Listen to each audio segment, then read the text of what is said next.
Earl, can we go back to an earlier conversation we were having about the fact they penalize people with disabilities for working? They encourage you not to work and stay broke. That's what they do. I was about to say, Or don't get work me under the started on table. that. That makes me angry. It makes me No, so angry. no, that's what my lives are about. Getting started. I don't care. Get started. Go ahead. No, I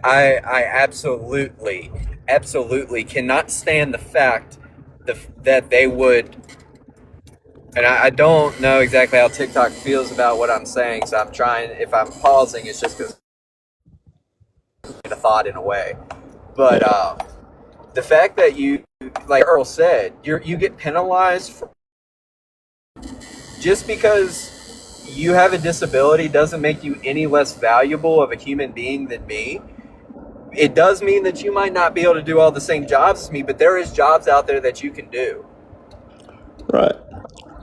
And you should 100% be allowed to do those with no penalty. Matter of fact, you should be encouraged to do those things. Okay. Can I? I'm gonna interject with a story if you don't mind. Oh, go ahead. So, a lot of people may know this. A lot of people may not. But I went I went to high school. I went to school, kindergarten through 12th for 13 years because I repeated a grade after having major spinal surgery when I was 6 years old. And then I went to straight into a 2 year college where I received a 4.0 GPA, Mm-hmm. graduated top of my class, and then went to the University of Mount Olive here in North Carolina. Go Trojans, yeah, University of Mount Olive. But um, after the University of Mount Olive, I spent one semester because I was way too burnt out on doing school. I did all that school without a break. Like I probably should have took a break somewhere in between. But when I got ready to in 2019, when I got ready to start applying for paid internships and stuff, they found a paid internship for me not too far from my house. It was 45 minutes away from my house. And they set my rate based off of my degree, which is what a company is supposed to do, correct? Right. Education plus years of experience equals normal pay, right? That's the way it works. So I go into this job having talked to Social Security first and telling them that I was about to enter this job, and they were like, cool, as long as you report your wages to us after you're finished, like keep all of your pay stubs and report your wages. And when you're done and start filing taxes, it's not going to be an extra penalty against you when you're done with this job, right? So I go to do all that at the end of the internship, and they're like, you owe X amount of dollars back to us because you made too much. Yep. And they took off the back end of my Social Security check every month until I paid the amount over what they said I should have made. That's ridiculous. Absolutely ridiculous. And I wholeheartedly believe, and anybody can argue this point with me, I don't care. I wholeheartedly believe that's why us as disabled individuals choose to stay on disability, because when we do try to better ourselves and become productive tax-paying members of society, we get penalized like that and then some. Well, see, number one, I want to start off by saying this. I have absolutely no problem with anybody that has a true disability that has to inquire on that help. That is why it's there. Yeah. And if anyone has a problem with that, they are the problem. I do have a problem with people that stay on it for no good reason. I have a problem with that. Oh yeah, of course. But let's say you came to me, right? And Right. I've employed people. I've employed over 30 people in the past 3 years. Okay? If you were to come to me and you were to say, hey, I want a job, right? Yeah. My first question to you, especially because you have a disability, and this would not be me trying to be against you, would be, okay, what are you able to do? What are your abilities? Right?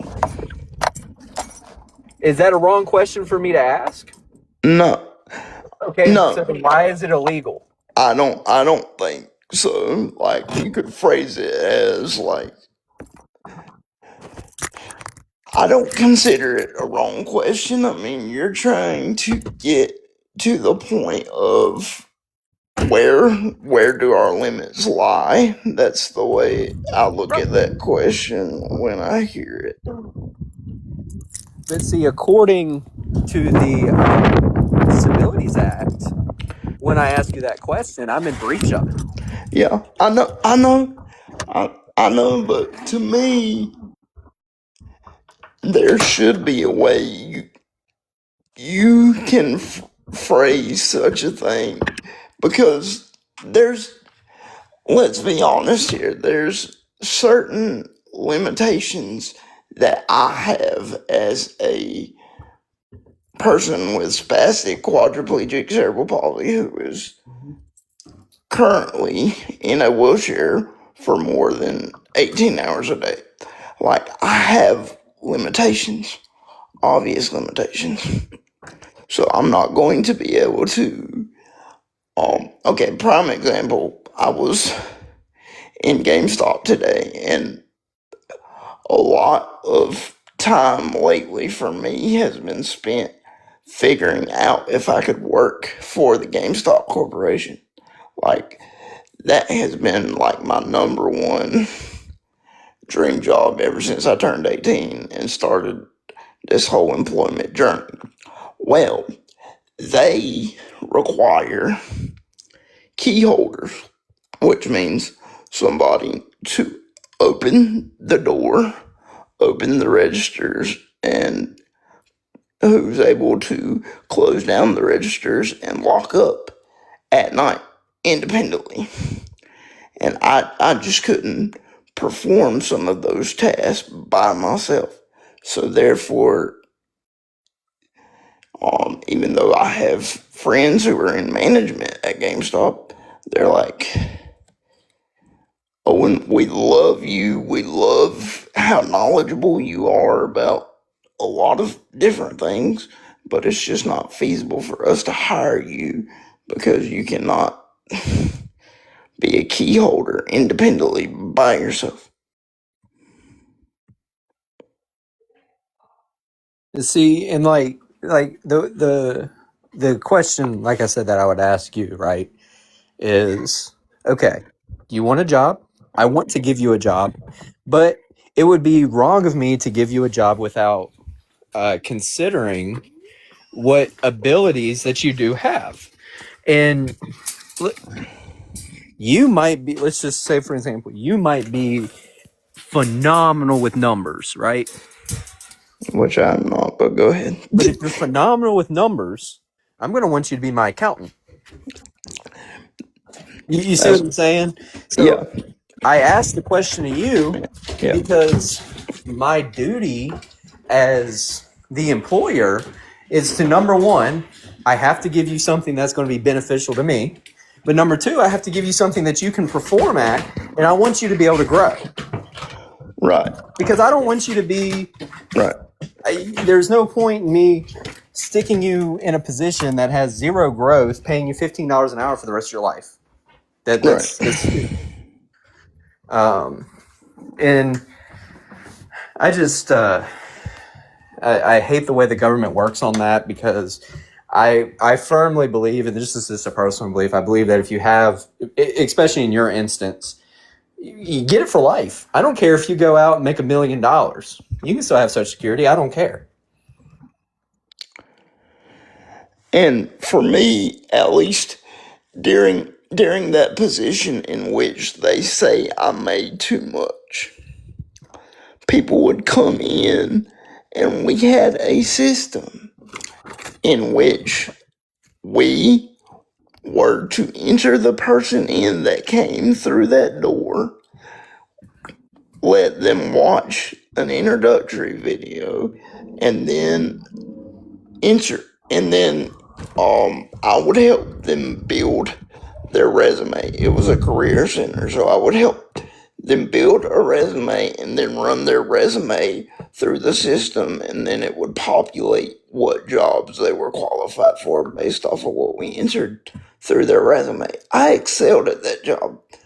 Like, I looked at probably, see, I worked there for 4 months. I probably looked at least 250 resumes, maybe more than that. And I excelled at that job because every Friday was resume lab, and they got to where they would stick me on resume lab every Friday. We helped with resumes every day, but specialized day for resumes was Friday. And they're like, Owen, we will put you permanently on resumes because you excel at this.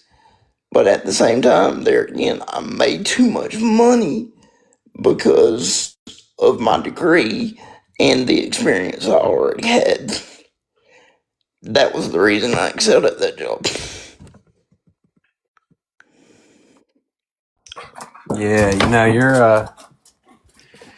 you're calm down, bud. Dang, lay down. Lay down, Tucker. Sorry, my dog's going full crazy right now.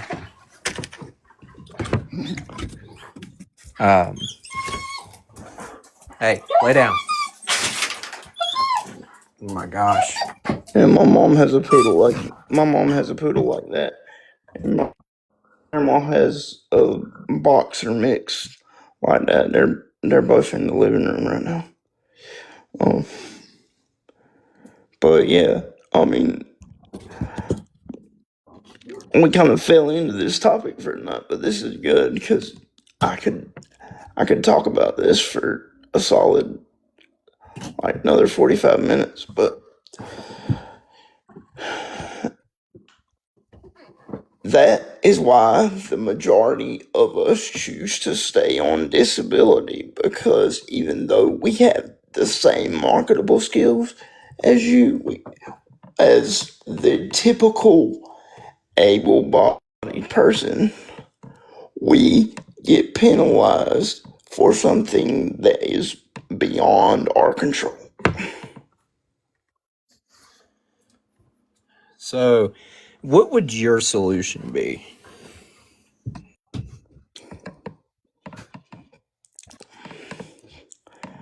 That's a question I've thought about a lot. And some answers that I've come up with is a lot of people may not put this together, or this is the way my mind operates, at least. A lot of people with disabilities, and Earl may be able to back me up on some of this, have more drive than the person you have in your company now. So we as disabled individuals have more drive to do because we can't do than somebody who has the privilege of having employment that we don't get to have. Oh yeah, I wholeheartedly agree with that statement. Actually,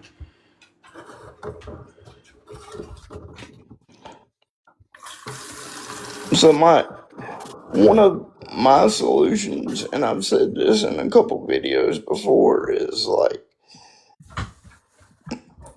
especially, if you're a new business or you're remodeling a business, have one of us on a committee, have one of us on a planning board. If you're planning on, well, it's the law. You have to make your establishment accessible to all, really. So, but I've been to so many places that say they're accessible, but when I get up there and get ready to like visit your establishment, what you say is accessible is completely not gonna work for me. Like, not gonna work for what I need it for at all. Like, a lot of let's just say a lot of how do I put this without sounding, I don't want to sound hateful or I'm not that type of person. Earl knows who I am. I'm not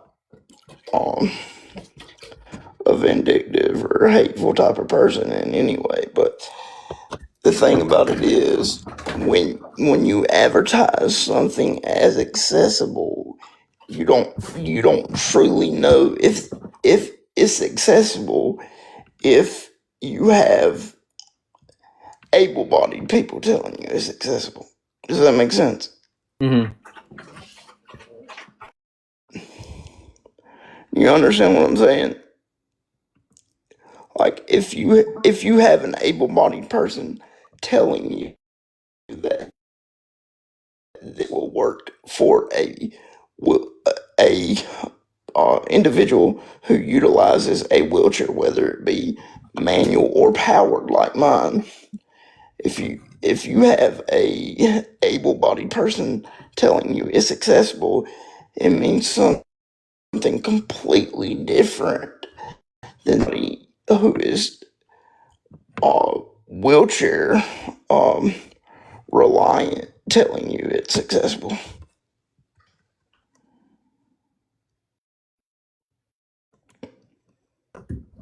yeah, because what is it? You have to conform by the ADA standards. Is that what that?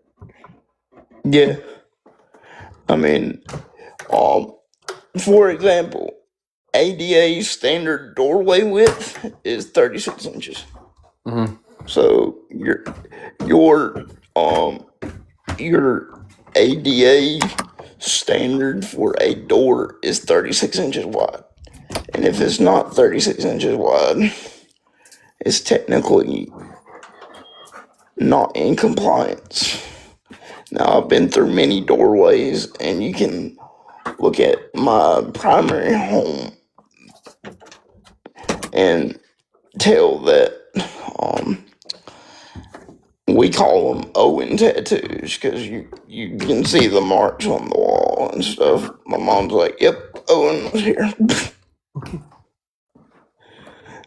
But my point to that being that prime example, like if you're down here at the coast like I am right now, and you're researching an accessible vacation, an accessible beach vacation rental home, a lot of them advertise as accessible because they have, I call them closet elevators. I don't know what the actual technical term for them is, but they're like little narrow elevators that meet the basic bottom line requirement, but they will not fit a powered wheelchair like mine.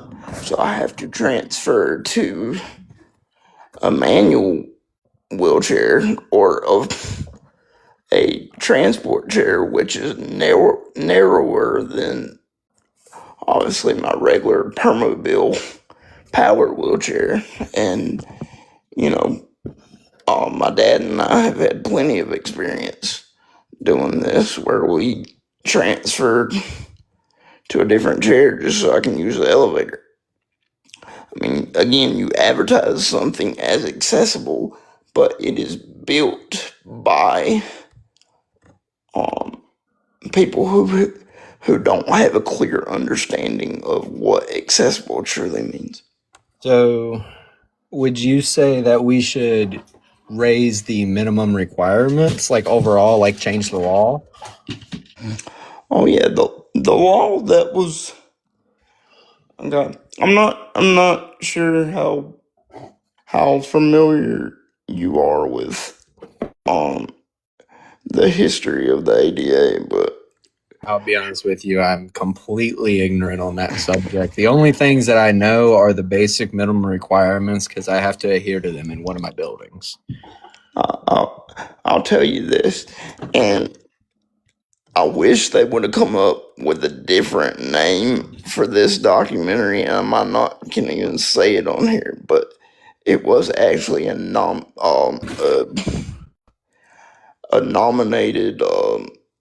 Netflix documentary created by the original activists for the ADA. Mm-hmm. It's on Netflix. I'm assuming you have Netflix, right? Yeah. So it is called. Earl, can I even say the name of the documentary on here without getting in trouble? I wouldn't. No. It's CRIP camp. So if you look up her name is Judith Human. She was one of the heads of the original, like, she started, her and her group of friends started all this in the 70s. So there was Section 504, which is a discrimination law put in place. You know, and I may not get it all right because again it's in the documentary, but if you, and I can send you her name through the DMs, but if you look her up, the documentaries are the first thing that pops up. So, and she also has several books out. She passed away a couple Marches ago, but Okay. I can send you her name in the DMs or whatever. But Yeah, I'll take a look. Like I said, the only level of ADA that I know is basic businesses, just the basic codes that we have to be able to pass. But unfortunately, with us being a historic building, we actually cannot modify the doors. Mm-hmm. And see, that's another problem because even if I wanted to make the door bigger than 36 inches, I'm legally not allowed to. Right. And I get that for historical reasons, but which I think is incredibly stupid. But we have to adhere to these things, and like you said, 36 inches. Right. So, luckily, there hasn't been a problem yet. But I'm waiting for the day because I felt like there was going to be a day to where there would be a problem. But we have not, fortunately, we have not ran into that yet. Prime example. I'll try to keep this story short because I know I ramble all the time. My family tells me that all the time. They're like, Owen, there was a time when the doctors told us you would never be able to, they didn't know if you were going to be able to talk and stuff, but now we can never get you to shut up. So I'll keep this one short. No, you're fine. I enjoy listening to it. You're But teaching me. so in the 8th grade, I was a part of the Junior Beta Club. Yay, Owen was smart. He had a brain or whatever. Yeah. So I went to DC with the Junior Beta Club, and at least back then when I was in the 8th grade, I'm 29 in 2 months.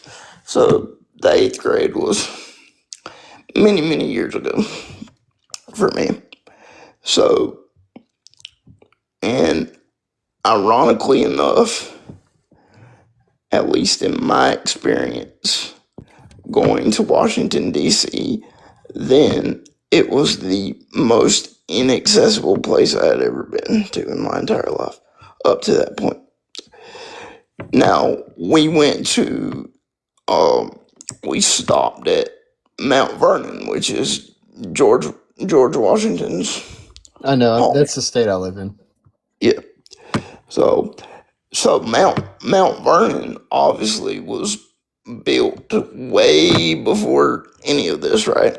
So instead of me getting to follow my classmates into this awesome experience, guess what I get to do? I have to look at a photo album and they say, oh, and here's what this room looks like. Here's what this room looks like. Here's what this room looks like. And I get that because it's all historical. And what can you actually do to make it accessible without taking away some of the history? But that's just, every time I think about that, I think about that trip and how I had to look through a photo album while everybody else got to go in.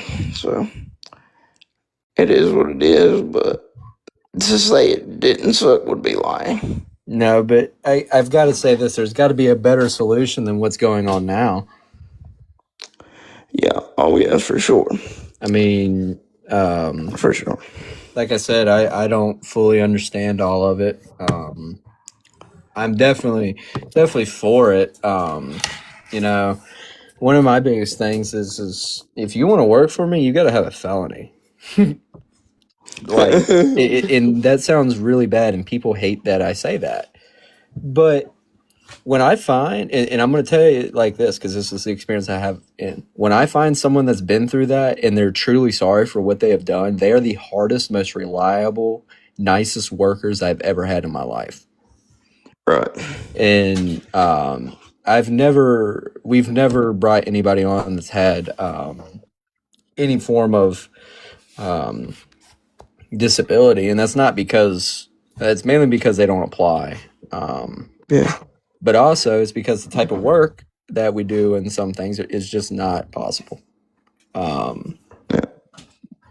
But you sound like you have a very unique, marketable skill, though, with resumes. Yeah. Like, I saw dozens, if not hundreds, over those 4 months that I worked there. So I know how resumes are supposed to be laid out. I'd tell you what I'd want you to do. If you came to me for a job, you know what I'd want you to do? What's that? I'd want you to be a hiring manager. That's exactly what I'd want you to be. You've read all the resumes. You know the resumes. Yeah. Yep. And it also, and this is the bad part, it's also going to show a character of the person that you're hiring. Right. Dang, I wish I knew people in North Carolina I could hook you up with. When's the last time you've been over here? Last time I went to North Carolina was probably 4 months ago. Yeah. I'm not typically down in Carolina. I'm actually based up here in Virginia, about an hour and a half south of Washington D.C. So I'll tell you this too. So, and Earl, feel free to chime in on any of this when you want to. If you have anything to add, feel free. But I had okay, the community college that I went to for 2.5 years to get my business administration degree had a ambassador scholarship program, and I was awarded that both years that I was in school there. However, certain students that would come up to the college for assistance made certain derogatory comments towards me because I was in a wheelchair, and they were unaware that I had the mental capability of being in the position I was in. Yeah, that's one thing that's always ticked me off about people. Because certain people look at me, and because I'm in a wheelchair and appear to the person that did not know me, if I have the physical appearance of disability, they also think I have the cognitive incapability of things that I'm very capable of doing. Mm-hmm. But that's just part of it. And prime example is like I've been to restaurants down here and at home where one of the restaurants that I went to with my parents last year, and I won't say the name of the restaurant because you can go look at my old videos and probably find it somewhere. But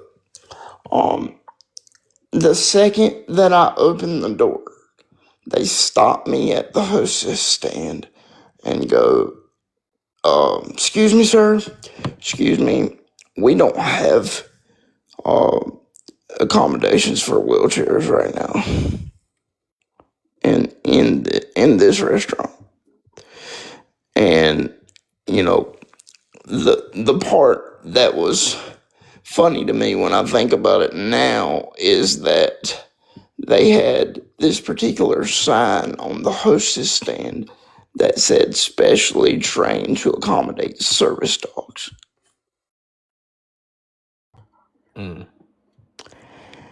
And me being the type of person I am, me being an adult who is an advocate, who grew up in an environment where my mother and father advocated for me at every turn, and it took me a long time to be able to feel comfortable enough advocating for myself. But back to this particular story. So I read this sign on the hostess stand that says specially trained to accommodate service dogs. And at the time, I was training a service dog for myself.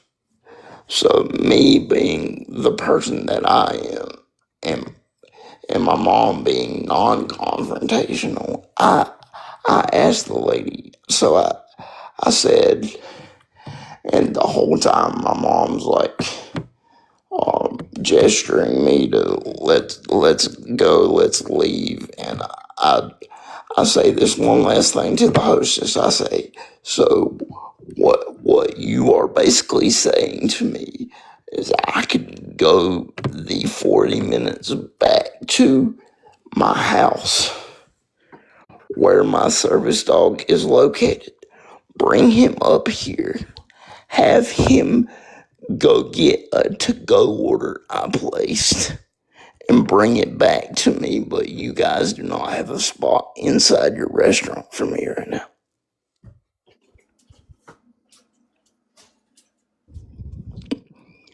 And she said, I guess that's basically what I'm saying. Have a good day.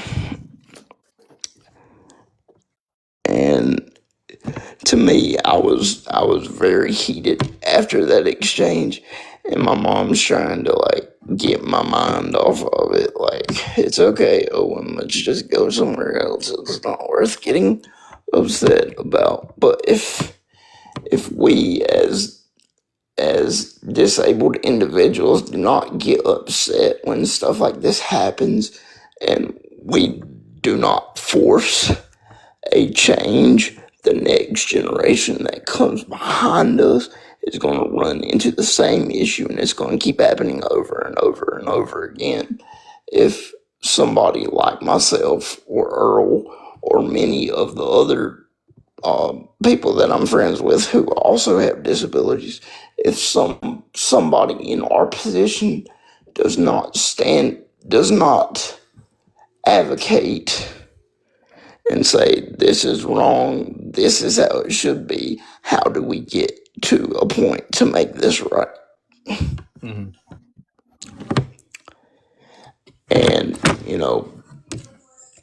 I've debated with that time and time again over when is it the proper time to say something and when is it not. And as a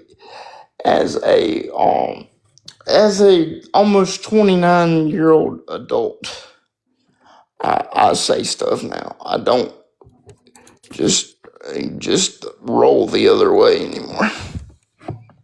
I say stuff now. You should write a book on the ADA, and like the first part of the book could be going over what the ADA is, and then you could explain like the things you'd like to see changed in society to make the ADA apply better. Yeah. Yeah.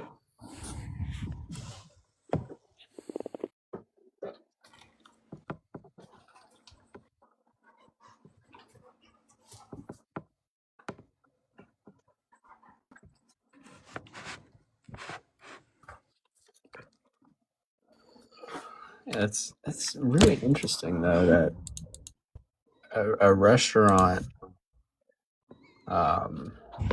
accommodating service dogs would refuse to accommodate a wheelchair, because I mean, correct me if I'm wrong, but I don't think it would be that hard for, if you can get in the restaurant, like obviously you got inside of it. Yes. How hard would it be to move a chair and for you to put your wheelchair in front of that spot on the table? Not very difficult. They just didn't want to do it. Okay, that's what I figured. I didn't think there would be an external reason for it, but I mean, and their excuse was they did not have ramps leading to the tables, but some of them were available without having to go up steps or anything. So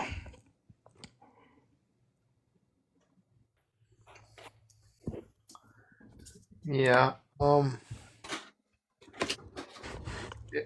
If it would have been me, and it wouldn't have been me, but if I can make anything work, I would have just we would have called the cops. and I know y'all are probably tired of listening to Let Me Tell You Another Story, but all this is just bringing stories to my head, and I'm gonna have to stop in probably about 25 minutes anyway. So when I was first starting school, I went to the school in town, just like everybody, all my friends and family been at that school all through school. So my parents thought nothing of sending me there as well. But my very first day of kindergarten, they did not have ramps to lead onto the sidewalk. So my dad got a construction crew out there and literally was grinding down the place in the sidewalk when when I showed up in the parking lot for school. Like, they were actively grinding down the spots for me to get up physically onto the sidewalk.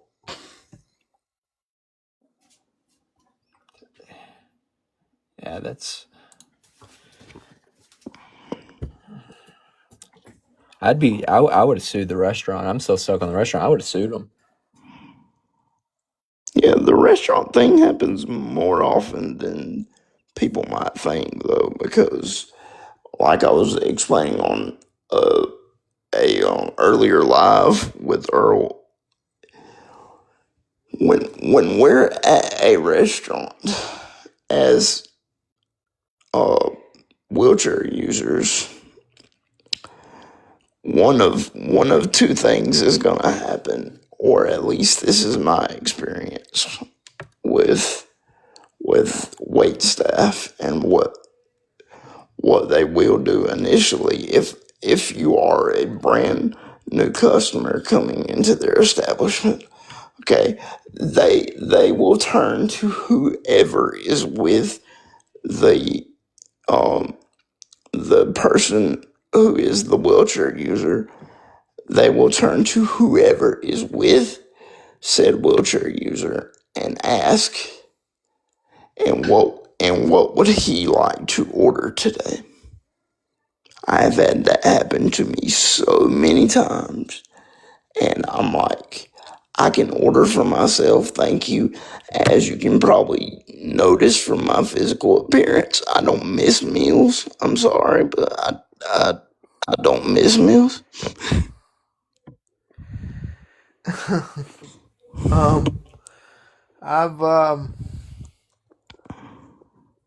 I've had that happen once or twice. It don't matter how many degrees you got or how well read you are. Or It's or always yeah, sometimes that. like I said the other night too, or it's option number two is they'll bend down to our level and, what would you like to order today? Like, right in my ear. Well, I haven't had that happen, but I have Yeah. had, like, if I'm by myself in Walmart, I'll have somebody come up to me and be like, "Are you lost?" I'm like, "No, I'm good. I'm not 12." So I was in Home Goods with my mom and my grandma. Several, like, this might have been last year sometime. So Home Goods, if you've ever been into Home Goods, the aisles are narrow as all get up. Like, there is so much inventory everywhere. It just has to be that way. And so I get overwhelmed by it trying to drive through the narrow aisles. And so I go sit outside and wait on my mom and my grandma to get done. And the amount of people I had come up to me in that 15-minute period asking me if I needed help or if I, was homeless and needed assistance. I was like, no, I'm just waiting on my mom and my grandma. They are literally inside about to come out to load the car up. Yep. Yeah, that's so crazy to me. Yeah, and Because I feel like the people were doing it with a good heart and good intentions, but they just do not understand what they're actually doing.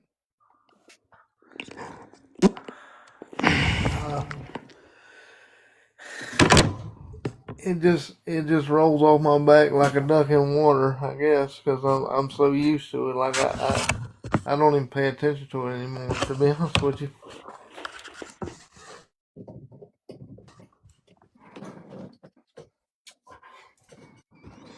and to me, you know,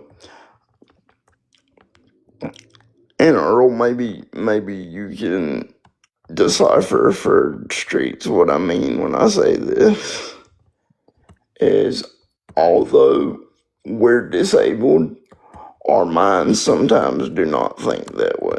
Like, my mind thinks that my body can do things that I know are like physically impossible for me to do. Does that make sense? Oh no, that does make sense. I mean, the reason you think that way is because you're a human. You know what I mean? Like you're a human. You are you have your mind about you, and these are just natural desires that you're gonna have. And I can't fathom why people don't think that's true. I just can't. And I really don't understand what it is for certain people to go, like, when I was working as in the ambassador position when I was in college, I had certain people that were like, we didn't know they let people in wheelchairs work here. And I was like, yeah, I mean, I'm just a person. I would have said I didn't know they let people walk in here. Yeah. You got to make fun of people for walking. Like I'm oh, serious. I'm serious. If I'm walking down an aisle and you're in a wheelchair and you make fun of me for walking, I'm going to be your best friend forever. Like I am. That's how like my quick-witted personality all started in middle school when I was made fun of relentlessly. I realized I had to start coming up with jokes back. Oh, bro, I love joking with people. I love it. I love bickering. I absolutely it's like that. It's like a sweet so treat to me.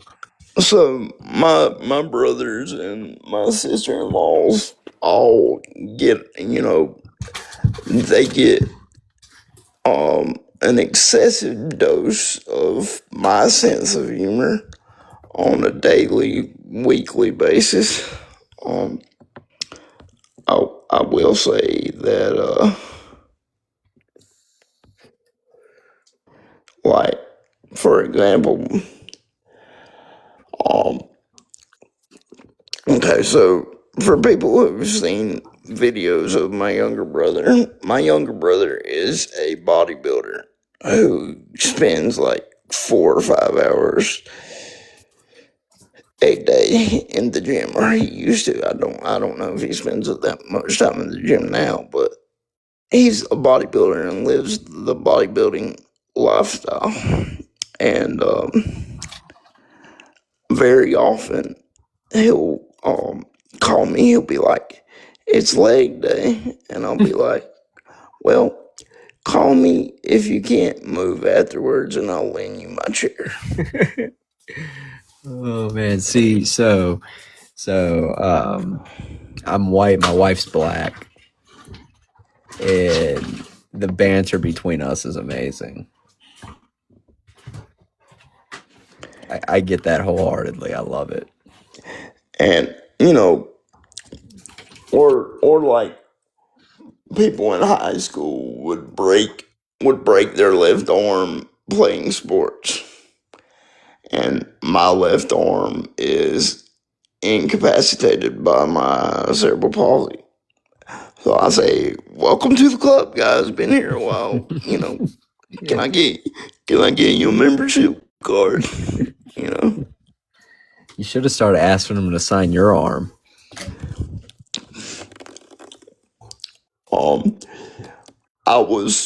I'm doing a picture project back at home for my mom, where I'm going through and digitizing all of her photos from the past 20 plus years. Thank you, Earl. I've told you don't have to do that. Oh, but Thank you, Streets. there you I go. appreciate it. That should help you out. But anyway, I'm doing this photo project for her, and as far as physical features go and facial features when we were growing up, my brother and I look truly similar. Like there were people up until we were in middle school probably going, Owen's not telling the truth about his disability because I saw him walking in the hallway 5 minutes ago when it was my younger brother who was going to a different class.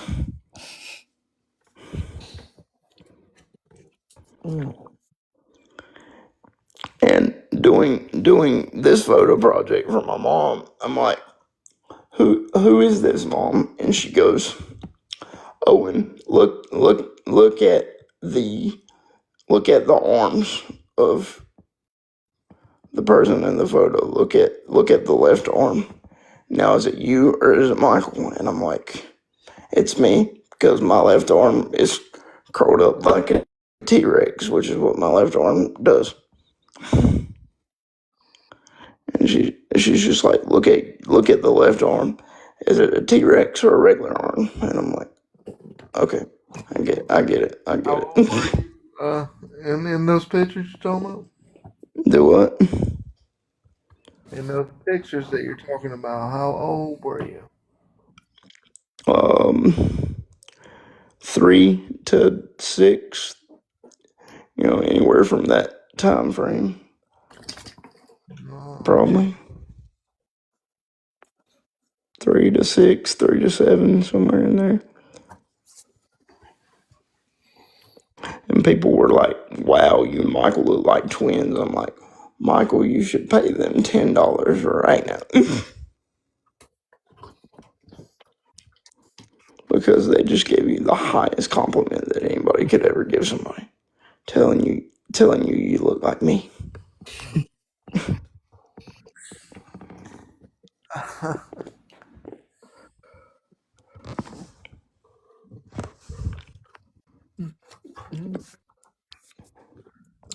I've got to go in about 15 minutes. Yeah, I got to go around the same time, so we'll be ending the live around 8:30 then. Okay. Because I've got things to do to get ready for tomorrow. Looks like my mom's requesting that I go thrift shopping with her again tomorrow. Ugh. Have fun. I don't know if you saw my video from the other day, Streets, or even if you were following me at that point, but I've only been following you for a couple of days. I was in in fact, the Carolina Pottery Premium outlets that are here in North Carolina. I'm not sure if you're familiar with those, if you've been here to North Carolina. I'm not super familiar with North Carolina. But there is a Croc store inside that outlet that me and my sister-in-law went into the other day. And my sister-in-law proceeds to say, Owen, come here. And when she does that and starts gesturing for me to turn around and back up, I know exactly what she's doing. I know exactly what it is that she's doing. She goes, hey, Owen, back up right here. And there is a little platform on the back of my chair that she proceeds to stand on and to reach rocks off the top shelf. And she's like, Owen, you're a handy shopping buddy because 1, we can tote bags on the back of your chair. 2, we get all the best parking.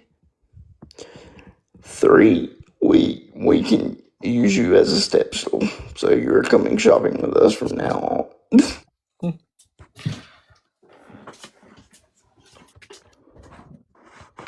So that's that.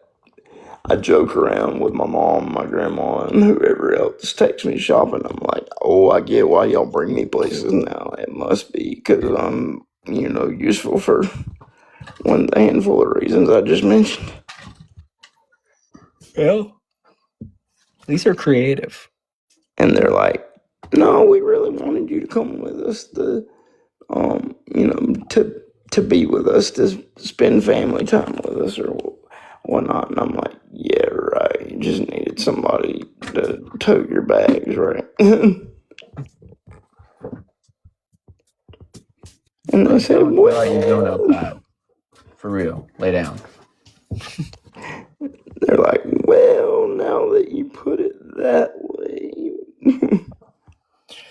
Yeah, so my great uncle is a quadriplegic. Yeah. He had a stroke when he was driving and crashed. And when we would do events and things with him, that I do remember it being a pain.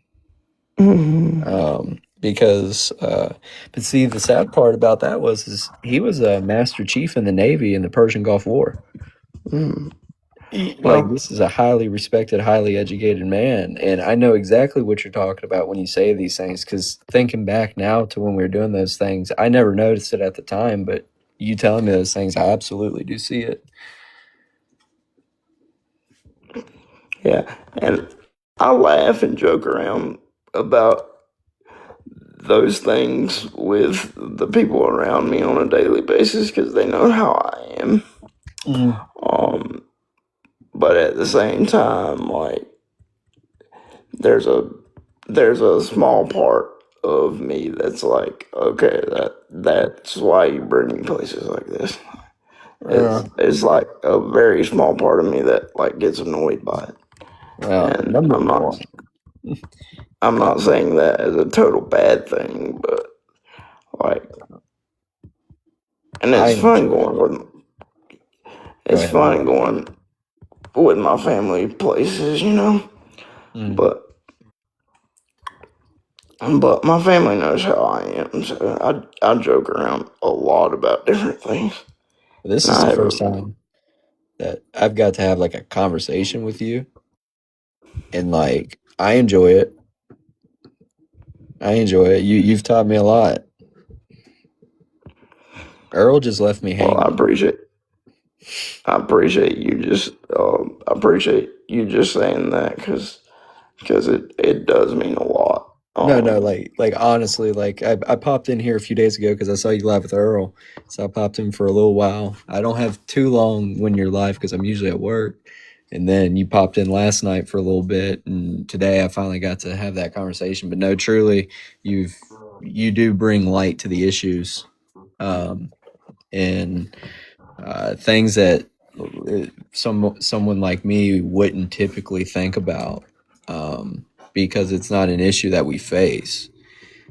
But no, you definitely have that I would call it a gift, and keep on using it, man. I'm telling you, it's God given for sure. I would be nowhere without God in my life.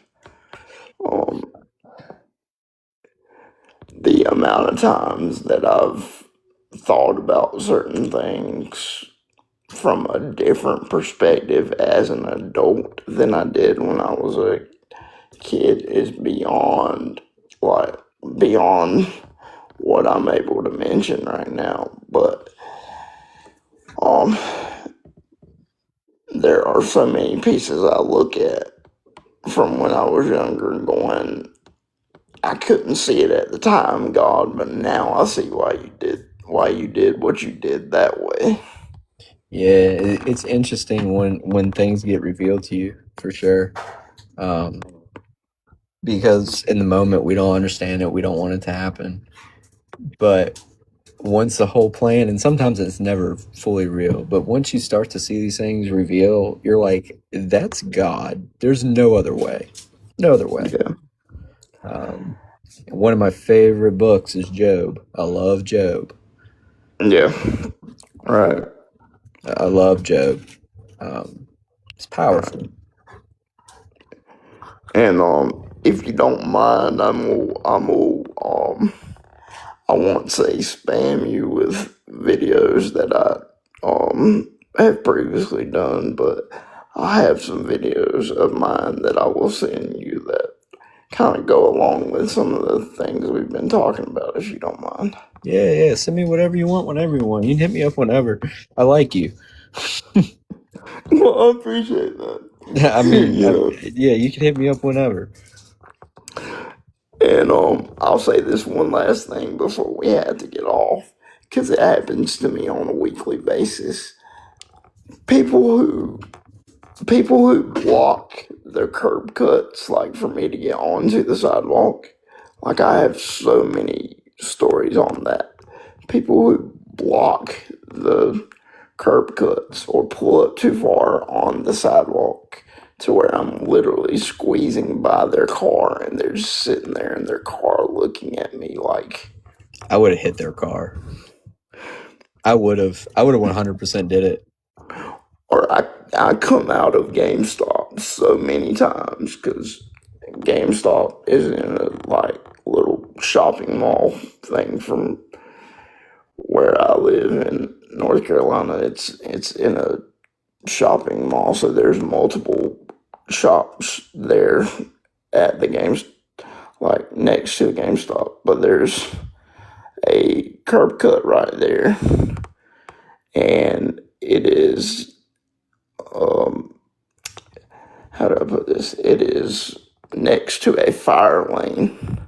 So if somebody were to park blocking the curb cut, they would also be parked in a fire lane, which I've had that happen there plenty of times. So Yeah. not only are they blocking the ramp access, but they're parked in a fire lane. So it's a double whammy that they don't even care about. Yeah, well, that's because people are, you know what? Yeah. Yeah. But the cool thing is, it's like, you know, you do have that ability to change it. And, you know, hearing about your park and stuff, I need to look into that. I still have yet to look at that. You told me about Yeah, it. I haven't yet. I pinned it to the top of my page the other night, so it's the very first video that's pinned up there. I'll check it out. Check it out. And I will say this before we log off, I appreciate the two of y'all so much for taking the time out of y'all's night to have this conversation with me. Hopefully, we get more people in here as 2026 continues. We get more people in here, spread awareness. I make videos every day now, which people probably get annoyed by. There's that Owen guy again. He's making another video. I try my best to keep up to date with all my friends' like content and liking it and sharing it and that kind of stuff. I'm trying to get better about that. Definitely try to do that, and definitely as I see yours, I'll definitely be reposting it and sending it around and stuff like that. And we may have some instances in the future where we can work together on some things. Yeah. You've given me some ideas, and I think we can do something really cool and beneficial. Before I close out the live, you don't mind if I clip some of the live and post it on other social media, do you? Oh, dude, I don't care. Because I have YouTube, Facebook, Instagram. I have all the major ones, so I just want to get your permission before I start posting, like your audio. Just don't click the everywhere. part where I was talking trash about the chocolate factory. Yeah. Leave that part out. Yeah. That's all I would ask. Well, But other anyways, than that, guys, I like don't I care. said, like I said, I really do appreciate you guys taking the time out of your Friday night to have these conversations. me, and I'm sure I'll be talking to you both as the weekend continues, and hopefully we can get together on several of these things and new projects. So I really appreciate both of you guys. I really do. Yeah, man. Anything you need, you give me a holler. Anything, you just give me a holler. I'll try to figure it out for you. Anything you need help with, feel free. And Earl, I will bug you again tomorrow, probably about something related to uploading this live, just like I did today. I'll be there, buddy. I'm gonna go irritate Earl in his live in a little bit. So I appreciate you both, and we'll end it here. Pick up another night. Yeah, I appreciate it, man. Earl, we hopping on Discord now? All right. I'll see you on there. Appreciate it. Your name's Owen, right? I want to make sure I get it right. That's over. That's cool. Pretty sure it's Owen.